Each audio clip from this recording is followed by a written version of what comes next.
నమస్తే సాయిరామ్. ఈరోజు బాబాగారి సందేశం. బిడ్డ, నీ జీవితంలో ఊహించని అదృష్టం అనేది కలిసొస్తుంది తల్లి.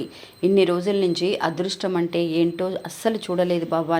నాకెందుకు ఇలాంటి దురదృష్టం అని బాధపడుతున్నా నీకు ఊహించని అదృష్టాన్ని కల్పించబోతున్నాను.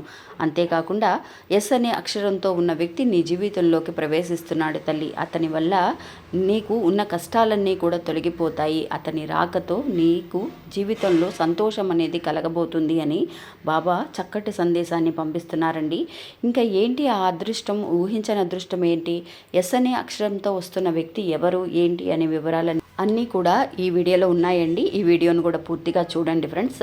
ఇంకా వీడియోలో చూడాలి అని అనుకున్న వాళ్ళు ఈ వీడియోకి కింద లెఫ్ట్ హ్యాండ్ సైడ్లో మన లోగో ఉంటుందండి, అంటే నా ఫోటో ఉంటుంది. ఫోటోకి కింద ఒక ప్లే బటన్ ఉంటుందండి, అంటే ఒక చిన్న యారో మార్క్ లాగా ఉంటుంది. అది క్లిక్ చేశారు అని అంటే కనుక పూర్తి వీడియోని చూడగలుగుతారు. అంతేకాకుండా మన ఛానల్ని ఎవరైతే ఫస్ట్ టైం చూస్తున్నారో ప్లీజ్ సబ్స్క్రైబ్ చేసుకొని చూడండి. వీడియో నచ్చితే ఒక చిన్న లైక్ చేసి సపోర్ట్ చేయండి. మరొక 10 మందికి షేర్ చేయండి. నమస్తే సాయిరామ్.